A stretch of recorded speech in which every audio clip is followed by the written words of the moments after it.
Mokhtar était redevenu conscient. Ses cris fusaient dans tout l'hôpital. Lorsqu'il essaya de se lever du lit, il remarqua une chose étrange. Il était diminué. Malheureusement, les médecins étaient obligés de l'amputer. Son père avait donné son accord. C'était le seul moyen pour lui sauver la vie. Mokhtar enleva d'un geste éclair le drap qui couvrait ses membres inférieurs et aussitôt poussa un cri plein de rage. Un cri de désespoir, un cri de colère. Il ne comprenait pas ce qui l'avait conduit dans cet hôpital. Il se croyait être dans un sommeil cauchemardesque. Il tirait sur le tuyau qu'on lui avait installé. Le médecin, qui était de garde, prit ses jambes au cou et se dirigea tout droit vers la chambre de réanimation où était alité Mokhtar. Il criait toujours. Le médecin prépara aussitôt une injection afin de le replonger dans un coma artificiel. Il appela le médecin qui s'occupait de Mokhtar pour qu'il avertisse ses parents. Chez lui, en train de faire ses ablutions pour préparer la prière de Fajr, la sonnerie de son téléphone précéda l'alarme. Il termine sa prière et prit la route de l'hôpital. Mokhtar était bel et bien réveillé, mais était dans un coma artificiel administré par voie intraveineuse par le médecin réanimateur. Le papa de Mokhtar, Monsieur Ndiaye, avait reçu la nouvelle vers 7 heures du matin. Mokhtar devait rester à l'hôpital encore quelques jours pour les soins et sédatifs avant de rejoindre son domicile. Benedek Nyarigar.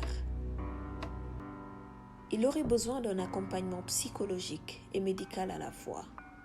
Sa vie allait désormais complètement changer. Un total bouleversement. Serait-il le karma ou le sort du féticheur? Ce même féticheur avait pourtant dit à Tante Rabi qu'il n'était pas facile d'atteindre Diko et que le sort était tombé sur quelqu'un d'autre qui avait causé du tort à Diko et avait blessé son âme. Ce quelqu'un ne pouvait être que Mokhtar.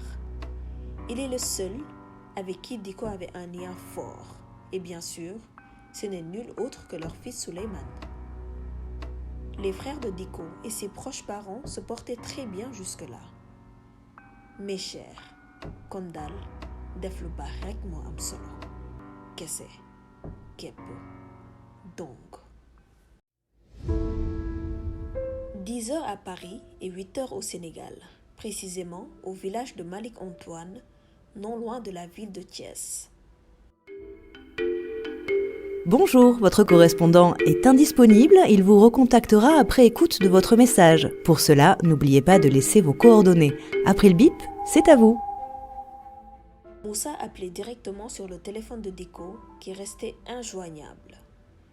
Il était toujours sous mode avion puisqu'elle avait fugué et ne désirait recevoir aucun appel de sa famille dans la nuit. La seule personne avec qui elle s'était entretenue était Moussa, son ami d'enfance et camarade de classe. Le dernier message que Diko lui avait écrit était le suivant. Malik Antoine est là, je te fais signe demain. Bye. 0h32. Moussa insistait toujours. Il avait un très mauvais pressentiment, mais essayait de rester positif et se dit que Diko était toujours en train de dormir. Oui, peut-être. Serait-elle aussi sadique? Le corps sans vie de Malik Antoine jonchait le sol. Cette fois-ci, ce n'étaient pas des habits tachetés de sang d'un inconnu, mais son sang qui se propageait sur son sous-vêtement blanc. Les voisins qui habitaient les cases à côté n'avaient-ils pas entendu les cris de Diko lorsqu'elle était sur le point de subir une agression sexuelle? Bizarre. Au centre de santé, le collègue médecin de Malik Antoine l'attendait toujours. Il devait rentrer lui aussi pour se reposer. Il était de garde toute la nuit. Il composa son numéro 3 fois de suite.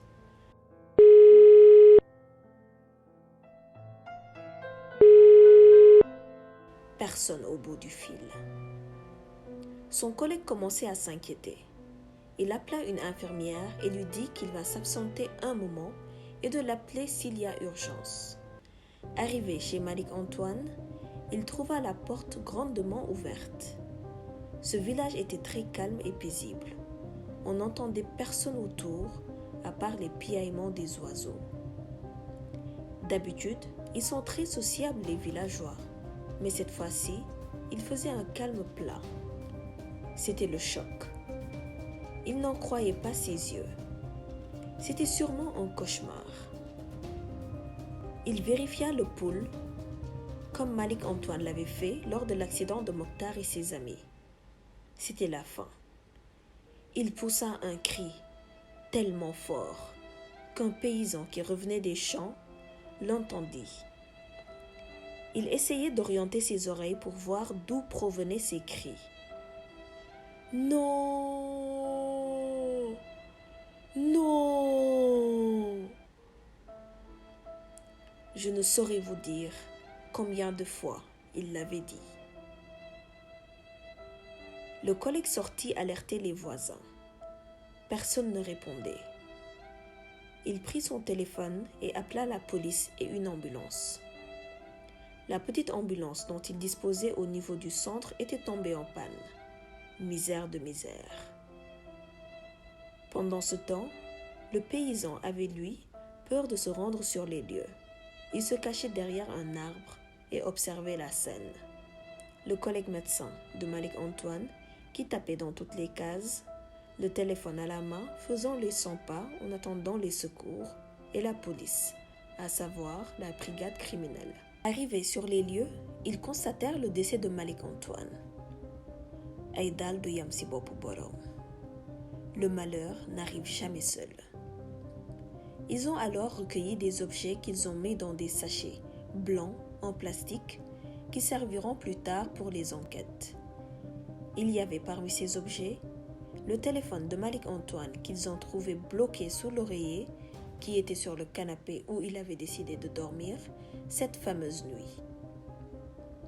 Également, un couteau qui était dans la poche arrière de la victime.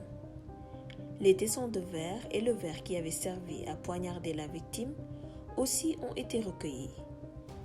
De par leur expertise, ils comprirent que ce n'était pas un crime prémédité. Une bagarre avait forcément eu lieu. Reste à déterminer les circonstances du crime.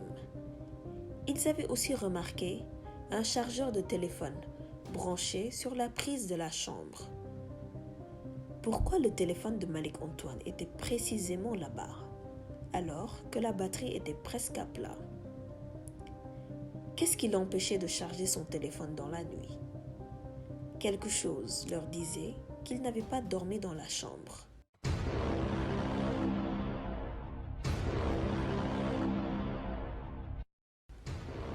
Deux verres, l'un à moitié plein, étaient aussi sur la petite table du salon. Une vieille photo d'un jeune garçon avait été trouvée dans le porte-monnaie de Malik Antoine.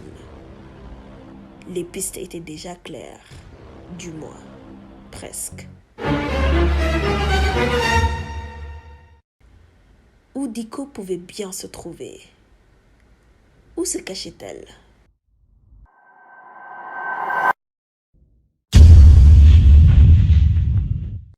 Tu veux être le premier à connaître la suite de l'histoire de Diko? Je t'invite à t'abonner et à activer la cloche de notification. On se retrouve dans les commentaires pour tes impressions, mais surtout, n'oublie pas de liker la vidéo.